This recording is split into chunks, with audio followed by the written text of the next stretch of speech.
Je souhaite, à titre préliminaire, partager avec vous quelques réflexions sur cette notion d'acquis sociaux, d'enjeux mondiaux, et puis vous montrer comment elle s'applique à l'aérien, puis vous parler de la grève.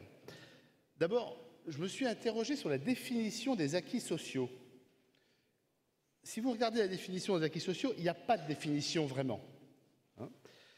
Et si vous en regardez la traduction en anglais, c'est « social benefits ».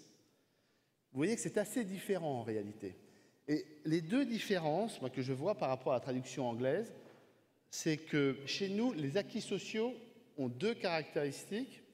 Ils sont intangibles et irréversibles. Intangible, surtout on n'y touche pas. Irréversible, surtout on ne revient pas en arrière, espèce de seuil, puis après on monte, etc. Quand on regarde encore de manière un peu plus précise, on s'aperçoit que les acquis sociaux, c'est quelque chose de très très flou. Donc c'est une notion très très imprécise en fait. Ça comprend beaucoup de choses. On peut y mettre les 35 heures, l'âge de la retraite, l'interdiction ou la limitation du travail des enfants. Enfin, vous pouvez y mettre un nombre de choses considérables. Et dans le fond, on se rend compte que c'est quelque chose de très hétérogène et de très très flou.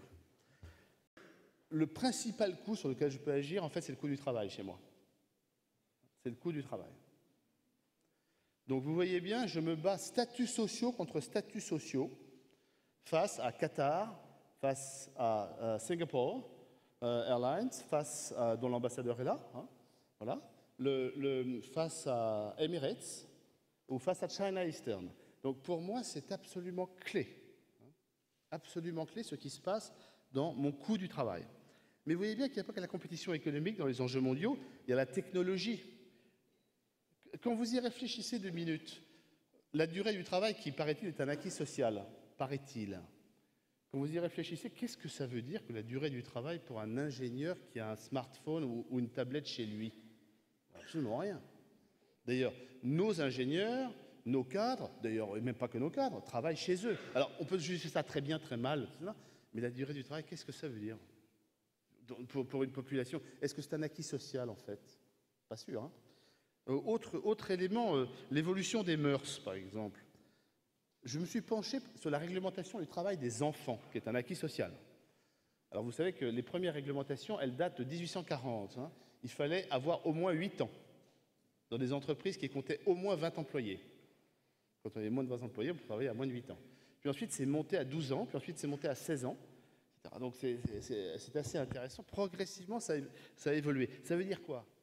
Ça veut dire que même la notion d'enfant a évolué. C'est quoi l'âge d'un enfant de nos jours? Est-ce que c'est 16, c'est 18 ans, c'est 20 ans, c'est 22 ans? On pense à donner le droit de vote à des enfants qui ont 16 ans. Enfin, est-ce que ce sont des enfants? Je ne sais plus. Est-ce qu'il faut les faire travailler? Pas travailler? Pas sûr. Pardon, vous m'entendez? Vous m'entendez? Le message à droite? Vous m'entendez là? Pardon. Oui, donc on pense à donner le droit de vote à des enfants de 16 ans. Est-ce qu'il faut leur donner? Est-ce que ce sont des enfants? Est-ce qu'on les fait travailler à quel âge en fait? Vous voyez, c'est un sujet pas évident. Alors, je ne vous parlerai pas de l'âge de la retraite, acquis social, 65, 60, 62. Avec l'allongement de la vie, est-ce que ça a un sens, cet acquis social? Dit autrement, à l'aune de ces constatations, quand vous y réfléchissez, avec l'évolution des enjeux mondiaux qui sont économiques, qui sont sociaux, qui sont sociétaux, qui sont technologiques, tout ce que vous voulez, les acquis sociaux, ça ne peut qu'évoluer. Ça n'est pas une notion figée. Ça, c'est pas du tout français. Ou ce n'est pas dans l'acception française de la notion d'acquis sociaux, dans cette notion d'irréversibilité et d'intangibilité. D'autre part, les acquis sociaux, quand vous y réfléchissez aussi, et moi je le vis dans l'aérien, c'est souvent une manière de protéger pardon de ce terme barbare, mais qui est un terme anglo-saxon, les insiders. Les acquis sociaux, c'est pour ceux qui sont dedans. Alors ceux qui sont dehors, on s'en fout, mais complètement. Mais non, mais ils ne sont pas inclus. Donc les acquis sociaux, c'est ceux qui sont dedans. Et puis il y a ceux qui sont dehors. Il y a ceux qui sont dehors maintenant, et il y a ceux qui sont dehors dans le futur. Il y a beaucoup d'acquis sociaux qu'on défend au mépris des générations suivantes.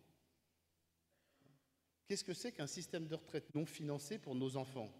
C'est juste une escroquerie, quand on y réfléchit 2 secondes.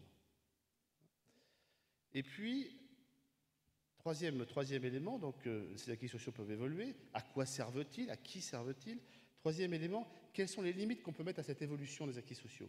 Moi, je crois que, enfin, je n'ai pas de leçon, rien, aucune leçon à donner, c'est un peu un compromis entre là où nous voulons vivre, ou ce que nous voulons vivre, ce que nous pensons de vivable, et ce que nous pouvons assumer. Ça, c'est difficile. Alors, dans l'aérien, ça veut dire quoi? Je vais vous donner cet exemple parce qu'il est assez illustratif. Donc, dans l'aérien, je vous rappelle, compétition mondiale, nous avons deux grands compétiteurs. Par le haut, les compagnies du Golfe, voilà des gens qui arrivent avec prestations plutôt de qualité, des prix en dessous des nôtres. Mais, comme me le disait mon homologue de Qatar Airways hier, à propos de la grève que j'ai eu à subir, il m'a dit Monsieur de Juniac, chez nous, c'est juste pas possible, on les aurait tous envoyés en prison. Je dis pas chez nous. Pas chez nous. Non mais